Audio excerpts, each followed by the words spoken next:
To begin, make sure that you have adequate lighting. Then do a visual sweep of the entire body. During this bird's eye view, observe the symmetry of the skin. Compare sun-exposed areas to unexposed areas, and note the distribution and extent of any lesions. Okay, I'm going to examine your skin more closely now, but first I'm going to... Then inspect and palpate the skin systematically, covering and uncovering each part of the body as needed. During the examination, keep the underlying organs in mind. Also, consider the structures within the epidermis, dermis, and hypodermis, or subcutaneous tissue. In each part of the body, notice the characteristics of the skin, including its color, uniformity, thickness, symmetry, and general hygiene. Skin color ranges from light tan to dark brown, with pink or yellow overtones.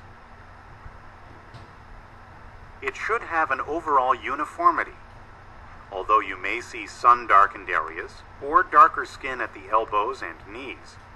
There should be no localized areas of discoloration. Thickness varies from the thinnest on the eyelids to the thickest on the elbows, palms, and soles. The hands and feet may have calluses with thick yellow skin. In general, skin characteristics should be symmetric. For example, if the patient has a vascular flush, it should be pink or red and spread evenly across the cheeks, neck, upper chest, or genital area. The patient should have clean skin with good hygiene, which you can assess best in areas that aren't usually exposed and that are difficult for the patient to check, such as the axillae, buttocks, perineum, and inner upper thighs. Many variations in skin color are expected. In dark-skinned patients, color is best seen in the conjunctiva and sclera, which may appear yellowish-brown or contain brownish pigment. The lips and gums may have a bluish hue that is healthy in dark-skinned patients, but can be mistaken for cyanosis. And the palms and soles may appear lighter than the rest of the body. Other common variations include striae, stretch marks, which can occur with pregnancy or weight gain, and freckles, which occur on sun-exposed areas in many healthy patients. In a newborn, the skin commonly may appear ruddy, cyanotic in the hands and feet, or marked with blue-black patches called Mongolian spots. During the examination, also note any odors or lesions, which can be clues to specific problems. If you detect a lesion, record its size, shape, location, configuration, color, including blanching, and texture. Also note any elevation or depression, pedunculation, and exudates.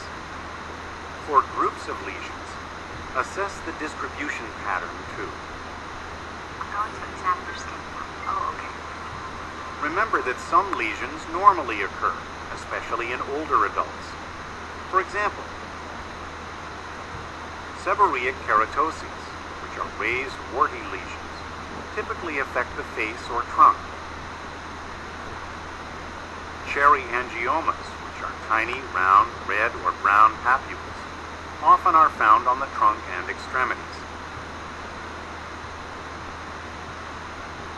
And lentiginous, or age spots, which are irregular gray-brown lesions, usually occur in sun-exposed areas. However, if you detect a mole, assess it thoroughly to determine if it is worrisome. About 6 years. To judge its characteristics, remember the ABCD rule of melanoma. A mole is more likely to be malignant if it has asymmetry in its shape, borders that are irregular, a color that's blue-black or variegated, and a diameter that exceeds 6 millimeters. kỹ thuật thăm khám á, Notice any changes cô in bán this cho bọn em một cái đĩa. I'm not sure what Cái you đĩa này look nó là like. một cái phần mềm, Well, mở cái normally phần a mềm lên thì mold mới is xem được video. tan or brown, and it should look like Mà any tổ other em đã mold quyết you định buy. bỏ tiền, I chung see. tiền và mua một cái đĩa Normally đó. it's round or oval, but it definitely Khám has a thể border chất. that separates it sharply from the skin around Và it. bây giờ em ngồi em quay Like lại, you do here. It should em feel ngồi quay like a lại để smooth cả bump. lớp xem được, cả phòng xem, cả Can quên cả tổ xem. you Quay feel quay that? màn hình máy tính nhé. Yes. That's okay. And it should be smaller than 5 millimeters. That's about the size of a pencil eraser. Oh. Overall, it's normal to have between 10 and 40 moles, usually in areas above the waist that get a lot of sun, like your arms, your shoulders, and your back. And so far, everything here looks good. While inspecting the skin, palpate it too. There should be little perspiration or oiliness, and the surface should be soft, smooth, and even. With the backs of your hands, check the skin temperature, which may range from cool to warm, but should be the same bilaterally.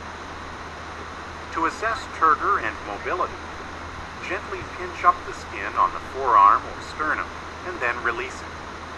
The skin should move easily and return to place immediately when released. Okay, I'm going to check your scalp and hair. Next, inspect and palpate the hair, noting its texture, color, distribution, and quantity. Scalp hair should be shiny, smooth, and resilient. Its texture may be coarse or fine, and curly or straight. Its color may range from light blonde to black to gray. Hair distribution and amount can vary widely. Some types of hair loss, such as male pattern baldness, are normal. Others, such as overall loss on the feet and toes, may indicate a circulatory or other disorder.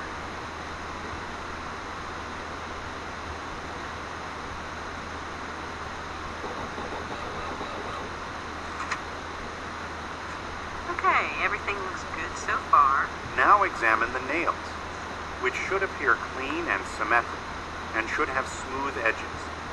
Variations in nail shape, length, and opacity are common. But the nail beds should always be pinkish in light-skinned people, and may be pink with pigmented bands in dark-skinned patients. The nail plate should be smooth, flat, or slightly convex, with no grooves, depressions, or pits. In older patients, you may see longitudinal ridges and beads, which are normal variations. Now measure the angle of the nail base by placing a ruler across the nail and finger, and checking the angle formed by the proximal nail fold and nail plate. The angle should be 160 degrees. If the angle is 180 degrees or more, the patient has clubbing, which may signal a cardiopulmonary or other disorder. Also examine the proximal and lateral nail folds. You should see no redness, swelling, pus, warts, cysts, or tumors, and palpation should cause no pain.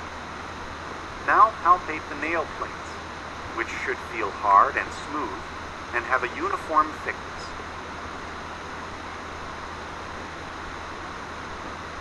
Gently squeeze each nail between your thumb and index finger. The nail base should feel firm, and the nail should adhere well to the bed.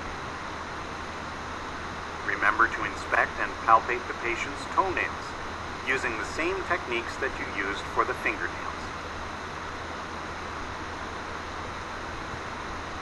By thoroughly inspecting and palpating your patient's skin, hair, and nails, you can learn a lot about his general health and can gain valuable clues to underlying disorders. By teaching him how to examine his skin at home, you can enlist him as a partner who will make your future assessments even more accurate and timely.